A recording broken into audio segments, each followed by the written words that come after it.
E aí pessoal, tudo bem com vocês? Bom, dando sequência à disciplina de aditivos coadjuvantes e embalagens para a indústria de alimentos, hoje a gente vai falar um pouquinho mais sobre embalagem de vidro. O que a gente vai ver hoje? Vou dar uma breve definição do que é o vidro, um histórico sobre como o vidro acabou virando embalagem para a indústria de alimentos, a classificação e a composição dos vidros, a fabricação e os tipos de embalagens que são utilizadas, um tópico bem interessante que é um sistema de abertura e fechamento dessas embalagens de vidro, as legislações vigentes e, como nas aulas anteriores, a gente vai ver as vantagens e desvantagens do uso de embalagens de vidro em comparação às embalagens dos materiais que a gente viu nas aulas anteriores, certo? Então, vamos lá. Por definição da portaria número 27 de 1996, os vidros são materiais sólidos que possuem uma estrutura atômica molecular não cristalina, obtidos de modo geral pelo resfriamento de uma massa fundida em condições controladas que impeçam sua cristalização. Podem ser incolores ou coloridos. Bom, a descoberta do vidro não é muito difundida cientificamente, né? O que a gente tem são histórias de que em meados aí do ano 5000 a.C., o vidro foi descoberto ao acaso por navegantes que acenderam uma fogueira e, quando ela apagou, perceberam ali um material rígido e cristalino muito diferente. Até 1500 a.C., o vidro ele era utilizado principalmente para a produção de adornos, então para brincos, colares, pulseiras e aí vai. Os egípcios começaram então a industrialização do vidro para a fabricação de recipientes para armazenamento de cosméticos, bálsamo e perfume. Lá em 300 a.C. foi descoberta então a técnica de sopro para a produção de vidro, o que agilizava muito a produção, porque lá antigamente, lá com os egípcios, era produzido com a utilização de formas. Então era uma forma de cerâmica ou de barro, o vidro era colocado lá dentro e esperado até esfriar. Com essa técnica do sopro, foi agilizando a produção do vidro.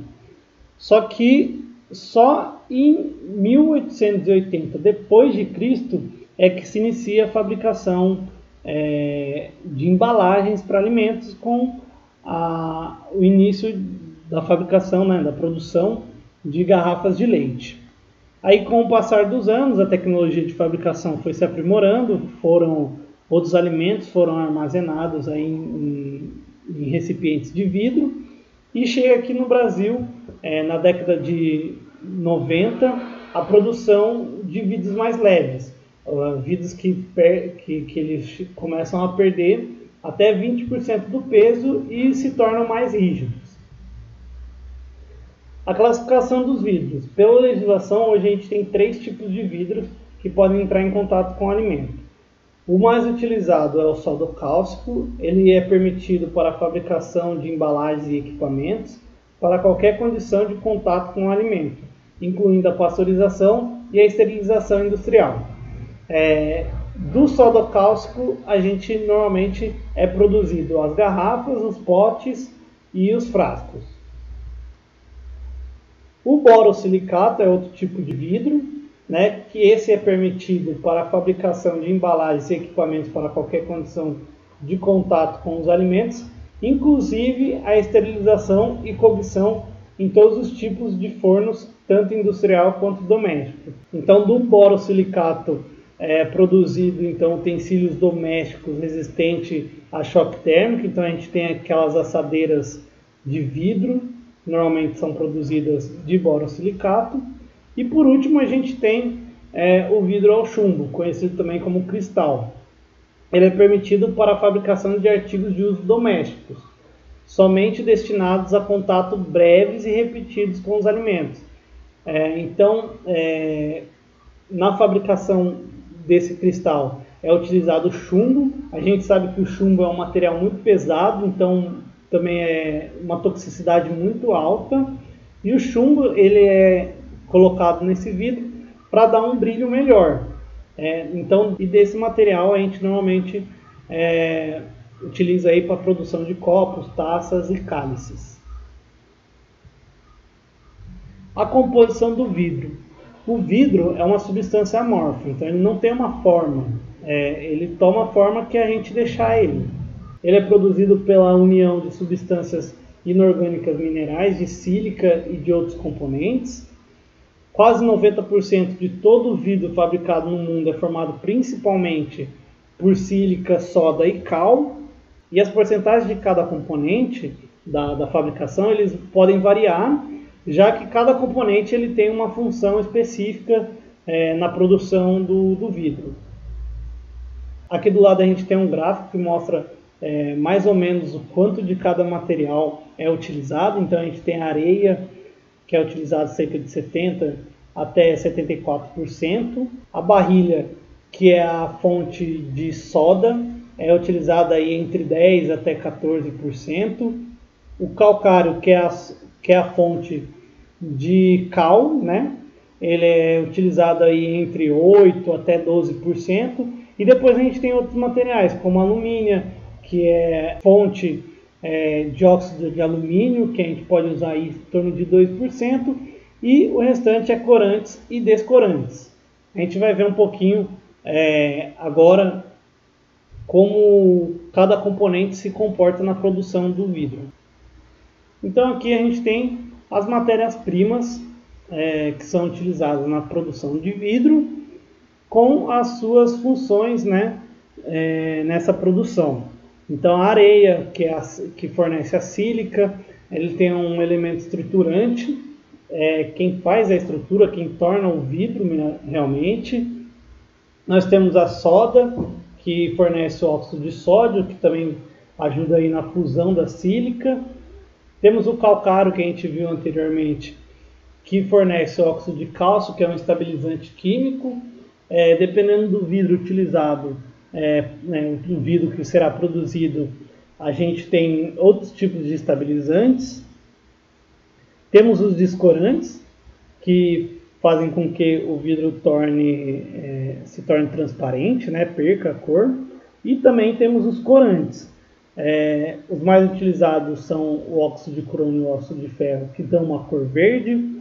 O carvão, que fornece uma cor âmbar para o vidro, assim como o sulfeto de ferro. O óxido de cobre, ele dá uma cor azul, e o selênio fornece uma cor vermelha para o vidro. A gente vai ver no próximo slide, eu vou falar, a gente tem outras cores que o vidro também pode tomar.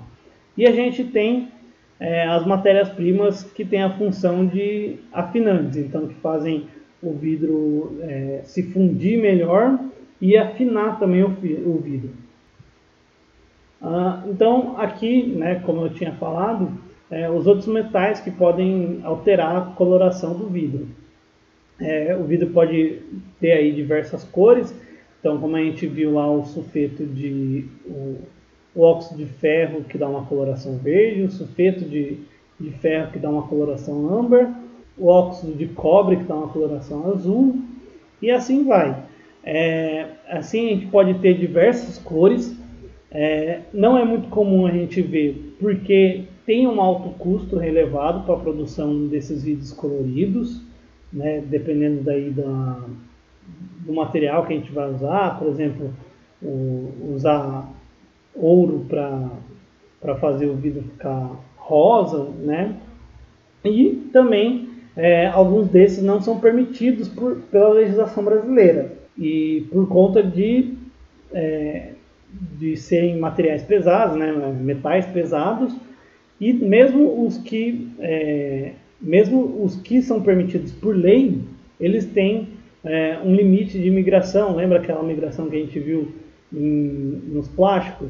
Então a gente tem esse mesmo problema aqui se passar esse limite de migração de metais pesados, a gente pode ter um problema, uma contaminação aí do alimento. Então, alguns metais não são permitidos e os que são permitidos, eles também têm um limite de migração.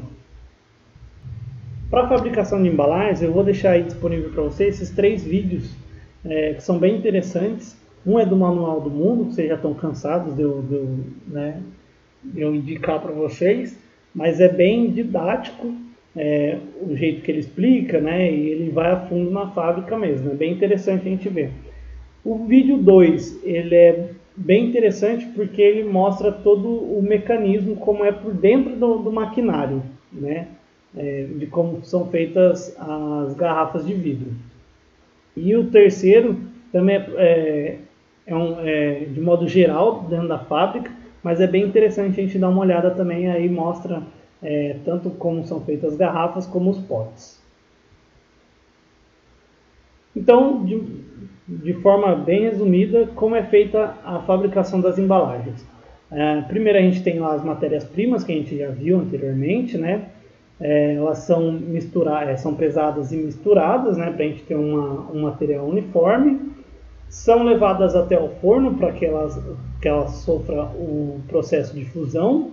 Assim que elas atingem uma temperatura e, consequentemente, uma consistência, ela é levada para conformação. Então é aí que vai ser feitas as garrafas, os potes e assim vai. Depois disso ela passa por um forno de recozimento, que é para fazer com que o vidro ele fique mais rígido, né? Fique mais uniforme também. E, consequentemente, todas as garrafas, os potes, eles são levados aí para um controle de qualidade. Aqui a gente tem o processo soprado-soprado, ele é utilizado para a fabricação de garrafas. Então, como a gente viu anteriormente lá naquela parte da conformação, né, a massa quente ela desce para essa forma principal.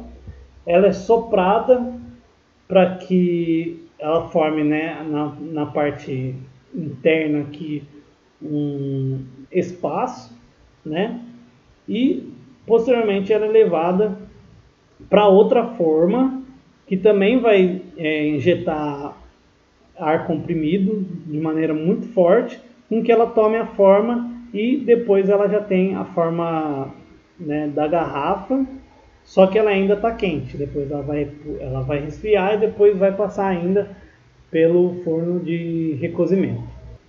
E aqui a gente tem o processo prensado-soprado. Do mesmo jeito a massa quente entra nessa forma, ao contrário do outro que aqui ele é soprado o ar comprimido, aqui essa massa ela é prensada, né, para tomar a forma. Então aqui a gente percebe que já forma a parte da rosca da tampa. Depois ela é levada para outra forma, que nessa forma ela é soprada, né, e toma a forma do pote, né, que a gente vai utilizar como embalagem. A gente também tem o vidro prensado, ele é muito utilizado para a fabricação de pratos, até mesmo desses vidros relógios que a gente usa em laboratório. E ele é formado desse jeito, a gente tem um molde e ele é, como o próprio nome já diz, prensado até tomar a forma que a gente pretende para esse material. Bom, as embalagens de vidro mais utilizadas são as garrafas, elas são utilizadas para a produção de bebidas, num volume máximo de 5 litros e principalmente são usados aí para cerveja, refrigerante, vinho, bebidas destiladas, água mineral e azeite. Temos também os potes, são recipientes de qualquer formato, com a boca mais larga, o que facilita a retirada de produtos em porções, pedaços ou unidades, e são utilizados aí para doce de frutas em pedaços ou pasta, alimentos em conserva, café solúvel e alimentos infantis, a papinha, né? Então a diferença do pote para a garrafa é somente a largura da boca. Então, se for uma largura mais fininha é uma garrafa, se for uma largura maior é um pote. E a gente também tem os copos. ele tem uma menor capacidade de armazenamento do que os potes. Eles podem ser reutilizados após o consumo do produto no uso doméstico. Então a mãe ou até mesmo a gente que nunca pegou um copo de requeijão, um copo de extrato de tomate e utiliza até hoje, né? E aí, como eu disse, né, eles armazenam requeijão, extrato de tomate e geleias. Então vamos falar um pouquinho das garrafas. Aqui a gente tem a estrutura da garrafa detalhada. Então a gente tem a terminação, né, que é a boquinha da garrafa, que a gente conhece. A gente tem o pescoço da garrafa, então que leva o nome de neck em inglês.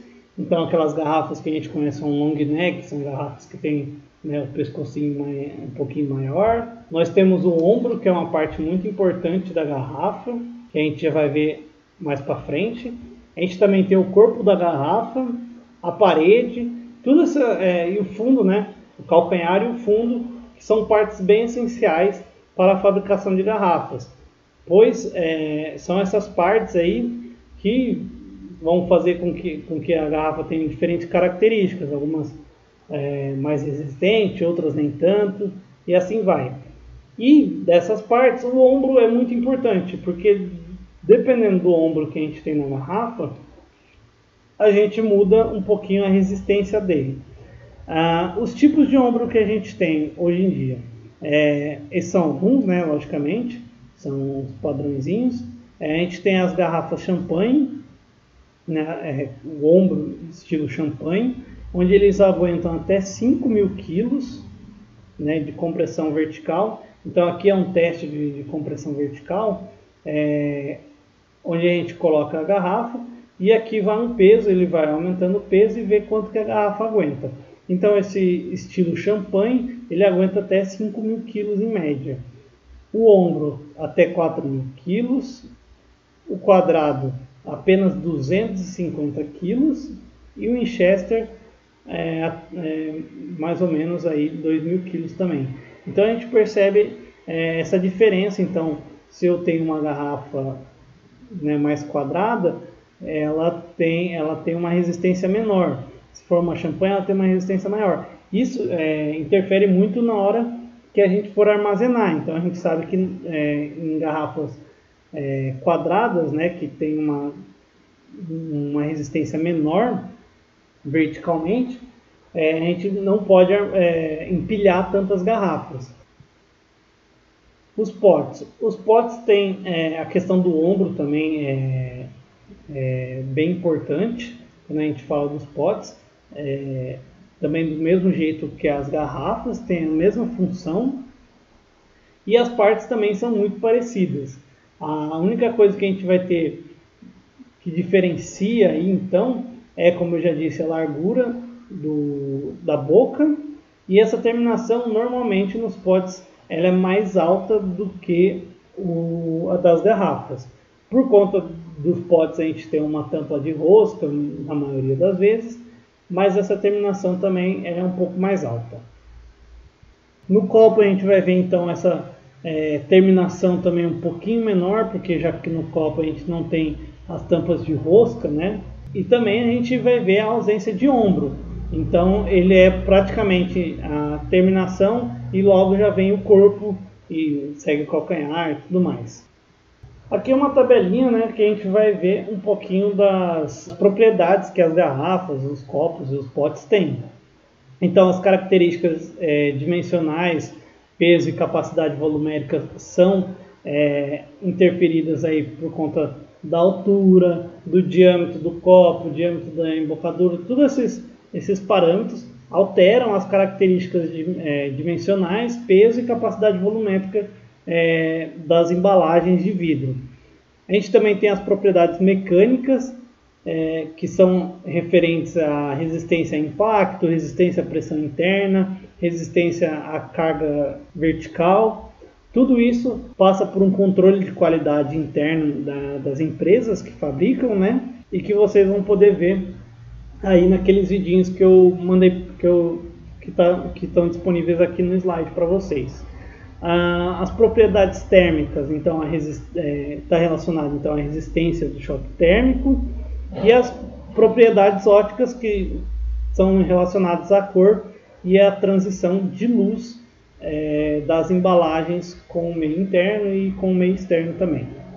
Sistema de abertura e fechamento. Quando a gente está falando em embalagens de vidro, o que acontece? Nós não temos tampas de vidro.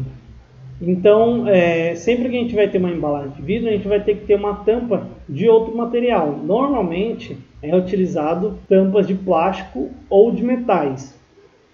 Quando a gente leva em consideração tampas de metais, a gente também tem que levar em consideração que ele precisa ter um revestimento interno de resina plástica, que é isso daqui que a gente encontra em garrafas, né? A gente vê esse plásticozinho aqui, que é uma resina que também é utilizada para fechar muito bem a embalagem. As tampas elas devem ser eficientes e seguras, né?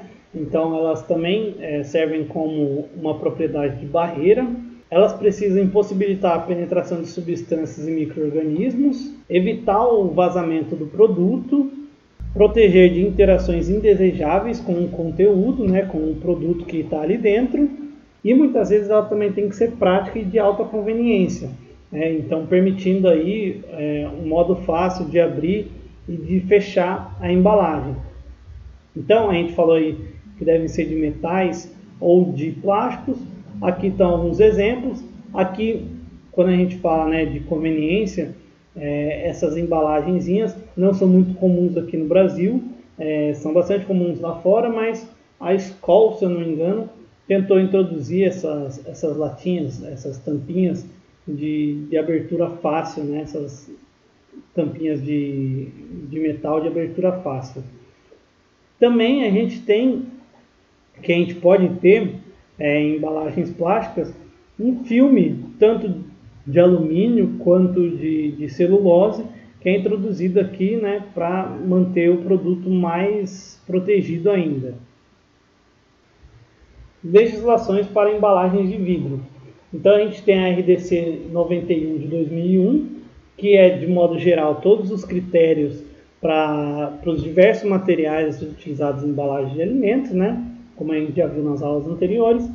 E a gente tem a portaria número 27 de 1996, que define um regulamento técnico específico para embalagens de vidro e cerâmica, que vão entrar em contato com o alimento. Já para as tampas, a gente tem legislações específicas, já que, por exemplo, as tampas metálicas, então a gente vai usar as legislações para metais, né, para embalagens metálicas. As tampas de plástico, nós teríamos que usar as legislações específicas para embalagens de plástico, e assim vai. Bom, as vantagens da utilização de vidro como embalagem de alimentos.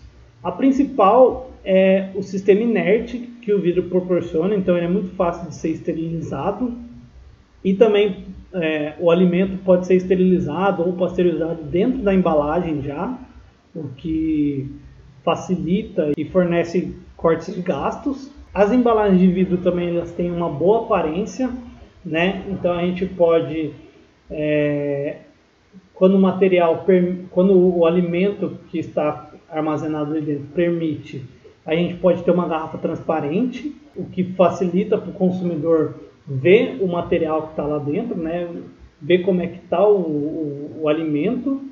Ou a gente, se o alimento não permitir, se o alimento, por exemplo, oxida muito fácil com a luz, a gente pode ter também um material colorido, o que dá um diferencial também para a garrafa de vidro, porque a gente pode ter diversas cores para alimentos diferentes, o que dá uma boa aparência assim, para a embalagem. A embalagem de vidro também tem uma resistência muito boa à compressão vertical, como a gente viu aí, por exemplo, as garrafas de bebidas, né, que tem o ombro estilo champanhe, pode sofrer aí uma compressão vertical de até 5.000 quilos, então isso ajuda muito na hora do empilhamento, por exemplo. O vidro também fornece uma característica de ser impermeável a gases e a vapor, então faz com que os gases e o vapor de água tanto não saiam quanto não entrem na garrafa. Por isso que a gente, que nem eu dei aquele exemplo, acho que na primeira aula, da garrafa, do refrigerante de garrafa ter um sabor, né, diferente da garrafa de PET, a garrafa PET. O vidro também ele pode ser tanto reutilizável, como é o caso dos copos, né, de requeijão e os potes aí de geleia que a gente reutiliza em casa, como também ele é muito fácil de ser reciclável. Fora o design também, quando a gente fala de garrafas de vidro, a gente pode também ter designs diferentes, o que pode ser uma característica muito favorável, que você pode dar até identidade à sua marca, como por exemplo aquele mesmo exemplo que eu dei na primeira aula da garrafa de Coca-Cola, que por conta da sua garrafa de vidro, ela tem a marca tem já aquela característica, então a própria garrafa de vidro já virou a logo da marca, por exemplo. Em relação às desvantagens do vidro para embalagens, a gente sabe então o vidro ele é quebradiço, né? Então ele é frágil, mesmo ele tendo uma resistência de compressão vertical muito boa, ele ainda é frágil quando a gente pensa em impactos muito fortes, né? A gente também tem a desvantagem porque o vidro a gente só pode ter a fabricação de embalagens rígidas. O vidro também ele tem um peso mais elevado, então num caminhão onde eu tenho um espaço limitado, eu vou ter, se eu for colocar só garrafas de vidro, eu vou ter um peso muito maior do que se eu colocar só garrafas de PET, garrafas PET, por exemplo. O sistema de abertura e fechamento, que a gente já viu que é um problema, que a gente não consegue ter tampas de vidro, então teriam que ser tampas ou de metal ou de plástico, então aí já são duas linhas de produção, uma linha só para garrafa e uma linha só para tampa. E no caso de embalagens de vidro transparentes, a gente tem, né, como eu falei, a passagem de luz, o que pode ser muito prejudicial dependendo do alimento que a gente vai transportar dentro dela. Se ele oxidar muito fácil com a presença da luz, isso também acaba sendo uma desvantagem quando a gente utiliza, logicamente, o vidro transparente. E outra desvantagem também muito preocupante é o tempo de degradação. Em relação a todas as outras embalagens, o vidro é o que tem o maior tempo de degradação natural, né? Enquanto o plástico já preocupa aí com 400 anos que ele demora para se decompor, o vidro dura coisa de 1000 anos, entendeu? Então a gente tem a vantagem dele ser reciclável e ser reutilizado, mas também o tempo de degradação na natureza é muito maior. Sendo um pouquinho repetitivo, então vou falar para vocês para aderir o conteúdo, ir novamente aos mercados, derem uma olhada como são as embalagens de vidros, todos os formatos diferentes, né, que a gente pode encontrar aí de embalagens de vidro. Garrafas de bebidas destiladas costumam ter uma variação maior de formatos. Também algumas de geleia tem formatos bem interessantes para dar uma olhada. Então é isso, vai no mercado, dá uma olhada nas embalagens de vidro para aderir o conteúdo mesmo. Ver os alimentos que são armazenados nessas embalagens. E é isso, gente. Qualquer dúvida que vocês tiverem, só entrar em contato comigo. Eu estou lá no grupo do WhatsApp com vocês, certo? Muito obrigado e até a próxima.